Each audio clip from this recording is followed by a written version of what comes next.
Eh, Saludos hermanos, es un gusto para mí estar de nuevo con ustedes. Como pueden ver hermanos, empezamos una nueva serie estudiando el libro de Jonás. Es algo que en lo personal yo ya deseaba mucho el compartirles. Eh, y bueno hermanos, pues les pido que me acompañen en una oración para dar inicio formal a la predicación. Señor, te pedimos que tú abras nuestra mente y corazón al entendimiento de tu palabra, que lo que tú has inspirado con tu Santo Espíritu a través de este libro no solamente sea información que nosotros conozcamos, almacenemos en nuestra mente, sino que seas tú, Señor, grabando tu santa palabra en nuestra vida, dándonos la capacidad de ponerla por obra, no cayendo en el error de este profeta, o si bien, Señor, que tú nos trates conforme a tu voluntad, de la manera que tú determines para ser los evangelistas que tú deseas que seamos, esa luz que tú has decidido que nosotros seamos para con el mundo. Que no cometamos el mismo error de Jonás, negar nuestra luz, apagarla, creer que solamente unos cuantos privilegiados pueden gozar de tu gracia, sino que, como tú lo has ordenado, seamos sal y luz para un mundo cada vez más sumergido en tinieblas. Te pedimos, Señor, eh, que tú bendigas la predicación, bendigas este estudio, sea de provecho para nuestras vidas, y al ser de provecho para nuestras vidas, nosotros podamos ser un canal de bendición para aquellos que nos rodean. En tu nombre es glorioso, Señor Jesús. Amén. Bueno, hermanos, pues vamos a comenzar con el estudio de este libro. Les pido, por favor, que en sus hogares vayamos a Jonás, del capítulo 1, versículo del 1 al 17. Dice así la palabra de Dios. Vino palabra de Jehová a Jonás, hijo de Amitai, diciendo, levántate y ve a Nínive, aquella gran ciudad, y pregunta contra ella, porque ha subido su maldad delante de mí. Y Jonás se levantó para huir de la presencia de Jehová a Tarsis, y descendió a Jope, y halló una nave que partía para Tarsis, y pagando su pasaje, entró en ella para irse con ellos a Tarsis, lejos de la presencia de Jehová. Pero Jehová hizo levantar un gran viento en el mar, y hubo en el mar una tempestad tan grande que se pensó que se partiría la nave. Y los marineros tuvieron miedo, y cada uno clamaba a su Dios, y echaron al mar los enseres que había en la nave, para descargarla de ellos. Pero Jonás había bajado al interior de la nave y se había echado a dormir. Y el patrón de la nave se le acercó y le dijo, ¿qué tienes, dormilón? Levántate y clama a tu Dios. Quizá él tendrá compasión de nosotros y no pereceremos. Y dijeron cada uno a su compañero, venid, echemos suertes, para que sepamos por causa de quién nos ha venido este mal. Y echaron suertes, y la suerte cayó sobre Jonás. Entonces le dijeron ellos, decláranos ahora por qué nos ha venido este mal. ¿Qué oficio tienes y de dónde vienes? ¿Cuál es tu tierra y de qué pueblo eres? Y él les respondió, soy hebreo, y temo a Jehová, Dios de los cielos, que hizo el mar y la tierra. Y aquellos hombres temieron sobremanera y le dijeron, ¿por qué nos has hecho esto? Porque ellos sabían que huía de la presencia de Jehová, pues él se los había declarado. Y le dijeron, ¿qué haremos contigo para que el mar se nos aquiete? Porque el mar se iba embraveciendo más y más. Él les respondió, tomadme y echadme al mar, y el mar se os aquietará, porque yo sé que por mi causa ha venido esta gran tempestad sobre vosotros. Y aquellos hombres trabajaron para hacer volver la nave a tierra, mas no pudieron, porque el mar se iba embraveciendo más y más contra ellos. Entonces clamaron a Jehová y dijeron, te rogamos ahora, Jehová, que no perezcamos nosotros por la vida de este hombre, ni pongas sobre nosotros la sangre inocente, porque tú, Jehová, has hecho como has querido. Y tomaron a Jonás y lo echaron al mar, y el mar se aquietó de su furor. Y temieron aquellos hombres a Jehová con gran temor, y ofrecieron sacrificio a Jehová e hicieron votos. Pero Jehová tenía preparado un gran pez para que tragase a Jonás, y estuvo Jonás en el vientre del pez 3 días y 3 noches. Bien, hermanos, hemos preparado algunas diapositivas para hacer más ameno, más visual este estudio, y pasamos a ver la ficha técnica del libro que ahora estaremos estudiando. Como pueden ver en pantallas, hermanos, su clasificación está dentro de los libros proféticos, específicamente dentro de los profetas menores. Su autor es Jonás, hijo de Amitai. Su propósito es mostrar el alcance de la gracia de Dios. El mensaje de salvación puede alcanzar a toda lengua, pueblo y nación. Su destinatario, en primera instancia, hermanos, es la nación de Israel, como una llamada de atención al incumplimiento en su misión de ser luz para las naciones. En el segundo aspecto, la iglesia, para que ésta no caiga en el error de Israel, sino que sea una luz fundada sobre un monte y sal de la tierra. ¿En qué momento de la historia fue redactado dicho libro? Fue redactado alrededor del 785 al 760 a.C. Su marco histórico es el siguiente. Jonás procedió a Amós y profetizó durante el reinado de Jeroboam II. El imperio asirio era enemigo de Israel y lo conquistó en el 722 a.C. El arrepentimiento de la ciudad de Nínive no debió de haber durado mucho, pues la ciudad fue destruida en el 612 a.C.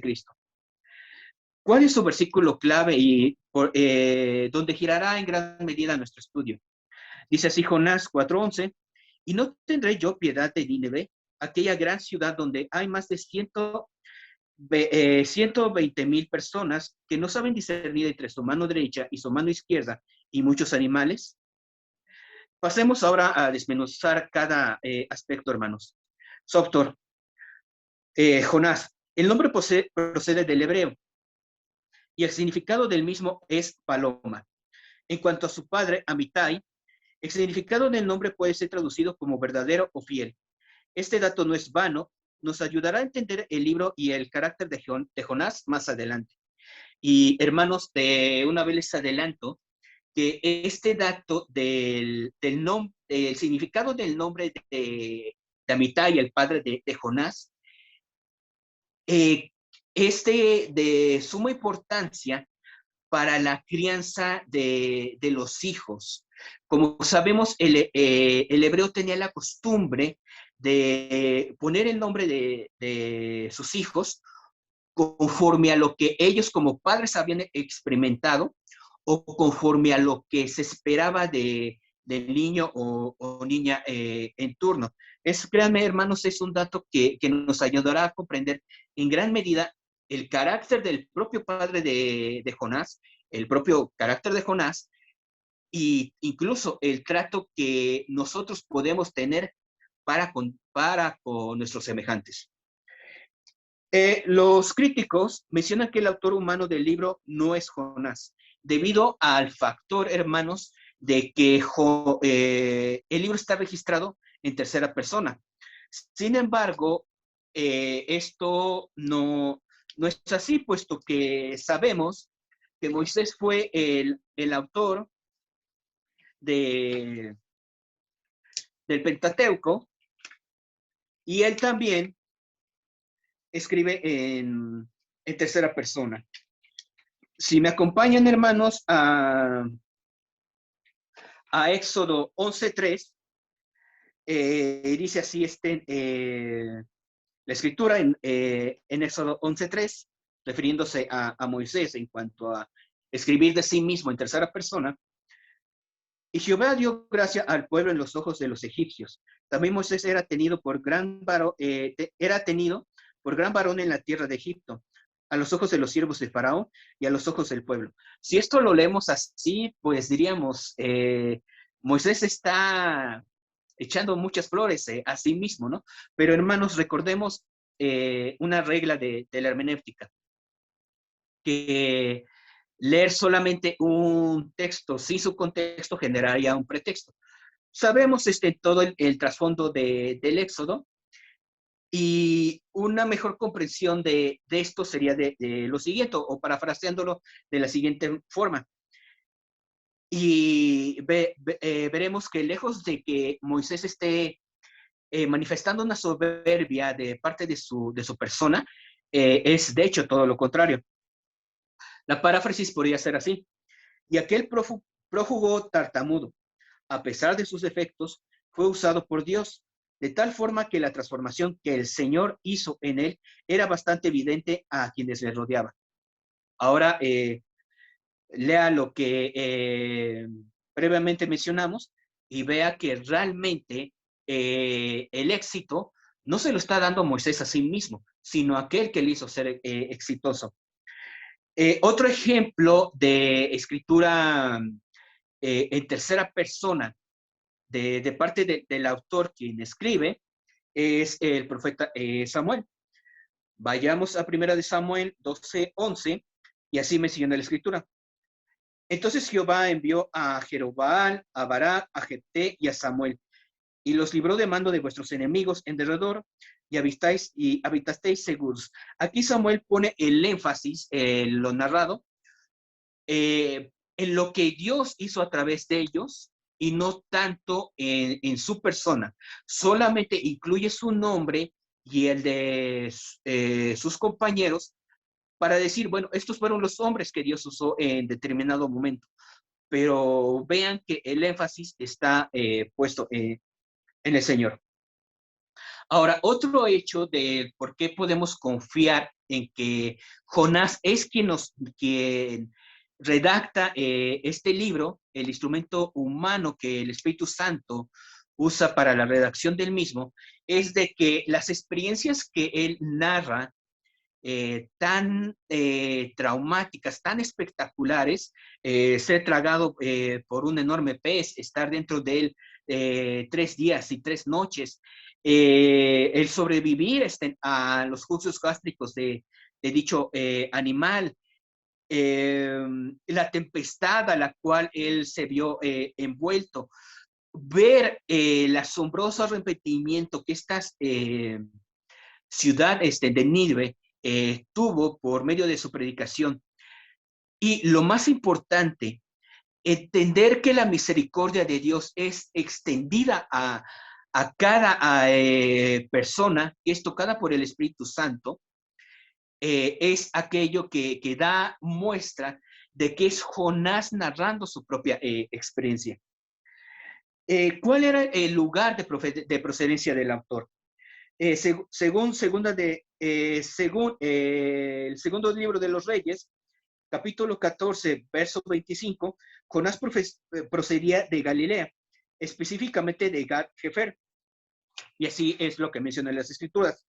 Él restauró los límites de Israel desde la entrada de Hamat hasta el mar de Arabá, conforme a la palabra de Jehová, Dios de Israel, la cual él había hablado por su siervo Jonás, hijo de Amitai, profeta que fue de Gad-Hefer. Este dato, hermanos, es importante por dos razones. La primera, muestra que los fariseos estaban equivocados al decir que ningún profeta había salido de Galilea.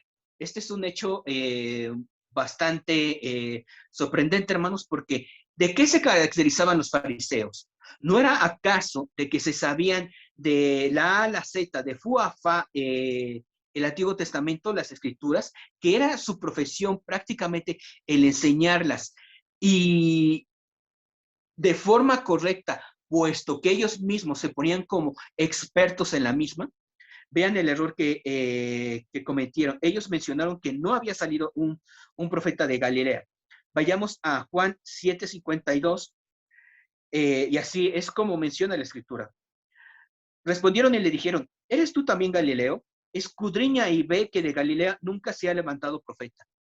Debe de llamarnos la atención, hermanos, la palabra que ellos usan, escudriña, toma el rollo y disciérnalo, examínalo detenidamente. Y ellos no lo examinaron detenidamente, olvidaron el hecho de que precisamente Jonás había salido de Galilea. En el segundo aspecto, muestra un paralelismo con Jesús. Es un hecho de que, en última instancia, toda la escritura apunta al Salvador. Si bien conocemos, como en el caso que estamos tomando en este momento, a Jonás, y la escritura nos habla de Abraham, Moisés, Noé, y etcétera. Recordemos, hermano, el punto principal. Realmente la escritura solamente tiene un personaje principal, y ese es Cristo. Toda la escritura apunta hacia él. Vemos, hermanos, que Lucas 24 verso 27 menciona: y comenzando desde Moisés y siguiendo por todos los profetas, les declaraba en todas las escrituras lo que de él decían.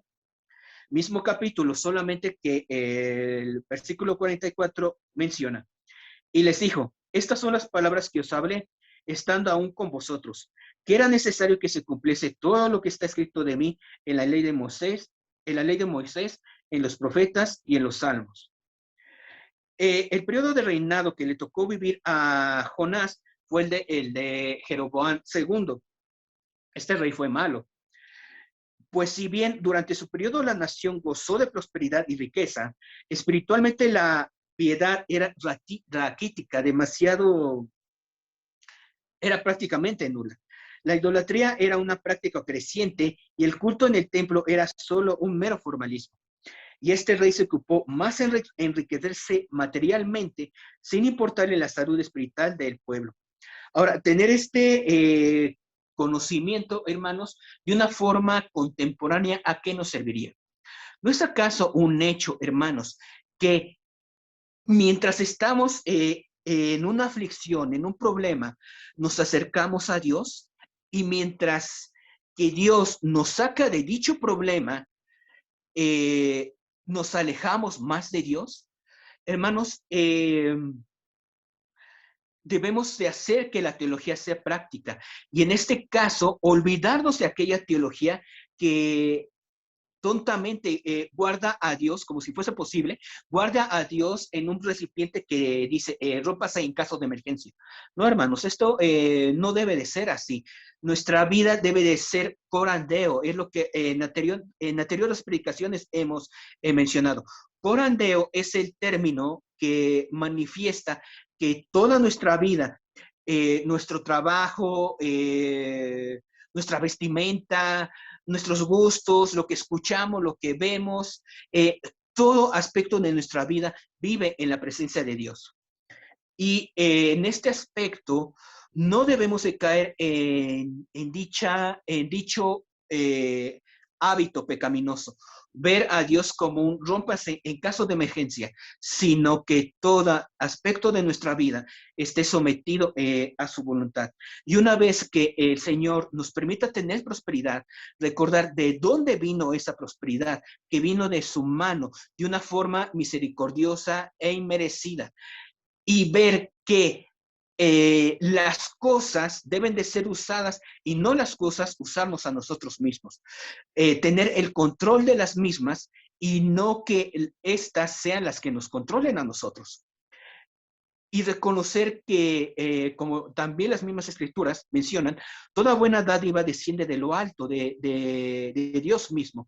Así pues, cuando estemos en la aflicción, clamar a Dios. Cuando estemos en el pináculo de la montaña, en pleno éxito, clamar a Dios. Cuando haya alimento en la mesa, dar gracias a Dios. Cuando no haya alimento en la mesa, dar gracias a Dios, pero en todo momento estar conscientes de la misericordia de Dios, pues Dios da, Dios quita, y su nombre es por siempre bendito. Ahora también otro aspecto que debemos de analizar, hermanos, como mencionábamos en la oración inicial, lo que hemos llevado expuesto, es de que debemos de ser sal y luz. Un hecho que también hace de Jonás un libro que se desliga de otros escritos proféticos es de que él fue el profeta que fue enviado no a Israel, sí, porque todos los demás libros proféticos, prácticamente Dios levanta a su profeta, el profeta proclama el mensaje que Dios le da a la nación, y este es prácticamente para que la nación vuelva a su Dios. Pero el libro de Jonás se desliga, rompe este patrón al ser un profeta que es enviado, pero a una nación extranjera. Si bien algunos profetas ya habían, vaya la redundancia, profetizado, hecho declaraciones en contra de naciones paganas, nunca se le había mandado a un profeta ir a una nación pagana, como es en el caso de Jonás. A diferencia de sus colegas, no es enviado a Israel a ministrar, sino de hecho su labor se lleva a cabo fuera de la nación de Israel. Y vamos a ver que incluso el punto de partida geográfico, siglos más adelante, Dios lo vuelve a repetir. Créanme, hermanos, va a ser un estudio de mucha bendición. Ahora, tocando precisamente este Nínive, ¿cuál es el contexto histórico de la nación de Asiria? Nahum capítulo 3, versos del 1 al 3, nos habla de forma general que los asirios veían el asesinato como un acto de orgullo y poder. Menciona Nahum capítulo 3, versículos del 1 al 3, ay de ti, ciudad sanguinaria, toda llena de mentira y de rapiña, sin apartarte del pillaje, chasquido de látigo y fragor de ruedas, caballo atropellador y carro que salta, jinete enhiesto y resplandor de espada, y resplandor de lanza, y multitud de muertos, y multitud de cadáveres, cadáveres sin fin, y en sus cadáveres tropezarán. De forma extrabíblica, y si podemos pasar a esta diapositiva, nos dice la historia con Asurnasipal II, uno de los reyes de Nínive, hizo la siguiente declaración. Edificó una columna cerca de la puerta de su ciudad y desollé a todos los principales que se habían sublevado y cubrí la columna con sus pieles. Algunos los emparedé dentro de la columna, algunos los colgué en maderas de la columna y mutilé a sus oficiales. A muchos de sus cautivos los quemé y a otros los llevé cautivos. Es una narración muy tierna, ¿no? De este rey, pero era precisamente eso, hermanos. Veían el pillaje, el ser crueles, el dominar a través del uso de la fuerza como un motivo de gran orgullo. Los arqueólogos han señalado que se han encontrado descripciones que narran con todo lujo de detalle cómo el ejército asirio cometía sus torturas. Era también costumbre que cortasen las piernas y el brazo derecho de los soldados más férreos y que tomasen el brazo apuntado, agitándolo ante la mirada de su víctima, como si el brazo desmembrado los saludara. A los familiares de los soldados se les obligaba a marchar en procesión, cargando las cabezas de sus parientes en estacas, y si alguno de ellos durante la marcha maldecía a alguno de los asirios, era inmediatamente sacado de la fila y su lengua arrancada con pinzas al rojo vivo. Ahora, hermanos, conocer estos datos no son para cubrir nuestra curiosidad y, ¿por qué no decirlo? Nuestro morbo, sino que deben de llamarnos a un punto práctico. El primero de ellos, quien no conoce al Señor por naturaleza comprenderá el uso de la fuerza y poder como una herramienta para dominar y obtener placer, sin importar quién o cómo. El creyente está llamado a entender el poder como una herramienta de servicio, no de autogratificación. Y Jesús es el ejemplo máximo de ello. Recordemos, hermanos, el pasaje clave del Evangelio de Marcos. Marcos 10:45. Porque el Hijo del Hombre no vino para ser servido, sino para servir y para dar su vida en rescate por muchos. Hermanos, esa es la gran diferencia entre el creyente y las personas del mundo en entender el uso correcto del liderazgo, del poder. Si nosotros por gracia de Dios, hemos sido puestos en una posición de dirección, no es para que nosotros nos enseñoremos de aquellos que han sido puestos bajo nuestro mando, sino por el contrario, es para buscar ser de bendición para ellos, para ser el primero en poner el ejemplo, para ser de ellos el primero en poner la mejilla cuando el ataque hacia el grupo venga, ser el primero en salir en defensa de aquellos que nos han sido encomendados. Hermanos, ¿no fue acaso Jesús saliendo a defender a los suyos? ¿A quién vienen a buscar? A Jesús Nazareno. Yo soy. Y hermanos, recordemos que los que lo fueron a buscar eran la policía del templo, eran hombres entrenados, eran hombres férreos. Y al decirles, yo soy, caen inmediatamente a suelo. Ahora, no es solamente para identificarse, recordemos, yo soy Jesús de Nazaret, sino ego en mí, yo soy el propio nombre de Dios, fue el que Jesús tomó en ese momento para defender a los suyos y para hacer muestra de su poder. También, hermanos, el hecho de que nos indignemos, obviamente, al escuchar de la crueldad de los asirios, así como de cualquier otro acto de injusticia, es prueba de que muy en el fondo decíamos un infierno, es lo que veíamos en las predicaciones pasadas, ¿no? Cuando Dios de las venganzas, manifiéstate, se ha hecho injusticia, pero como veíamos en dicha predicación, no acá, cuando nosotros somos los afectados, sí queremos esa oración, sí queremos mencionar, Dios de las venganzas, manifiéstate, pero cuando nosotros somos los que hemos pecado, queremos recurrir al pasaje de Números. Dios grande en misericordia y lento para la ira. No, hermano, no podemos ver a Dios de una forma tan convenenciera. Pero sí debemos de reconocer que el hecho de que al leer la forma de trato de los asirios hacia las naciones, nos indigna esto. Y esta es una prueba, hermanos, puede ser tomado como una prueba de la existencia de Dios, la cual cae en el argumento moral, el cual establece que independientemente de que seamos mexicanos, ingleses, cubanos, japoneses, de la nación que seamos, el robar, el matar, el violar, el asesinar, es prácticamente lo mismo, asesinar, matar, el engaño, son vistos como elementos malos. Y hermanos, prácticamente lo que nuestros padres nos enseñan es a ser buenos. El mal nadie nos lo tiene que enseñar. Pero, ¿de dónde viene esa naturaleza innata a rechazar lo malo? ¿No es acaso que hemos sido programados por un diseñador en común que nos puso un código moral en cada uno de nosotros? También, en un tercer aspecto, la misericordia de Dios, así como su justicia, no son hechos contradictorios. Dios envió a Jonás a predicar a Nínive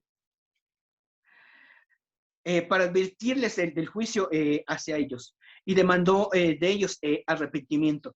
Y hermanos, esto es un punto muy, muy importante.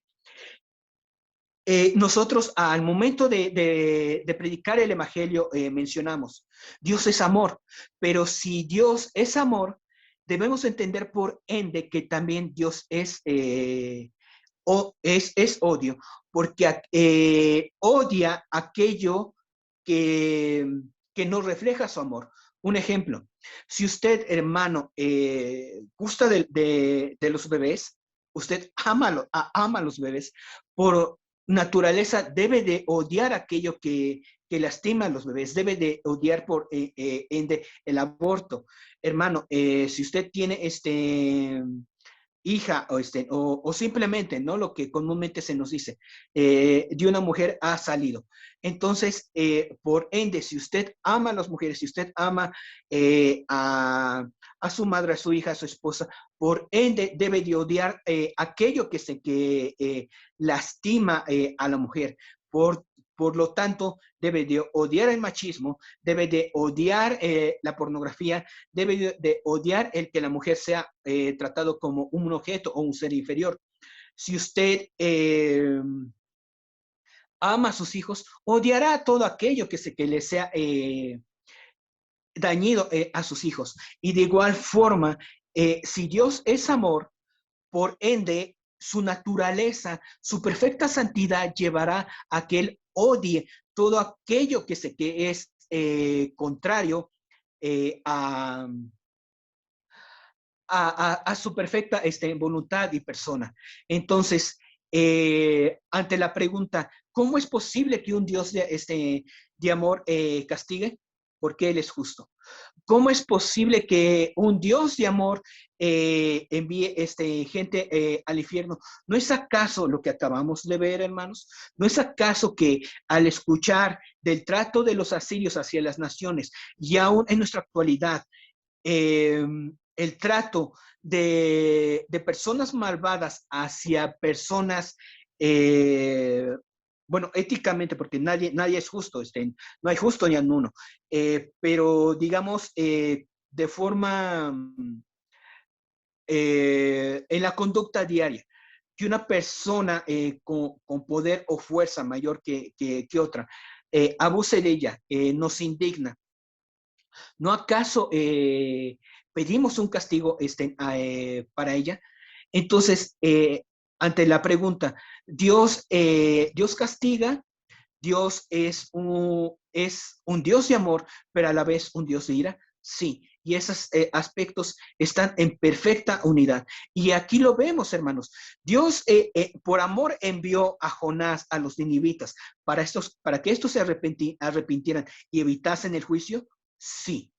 Eh, el mensaje que Jonás les fue a dar era un mensaje de juicio.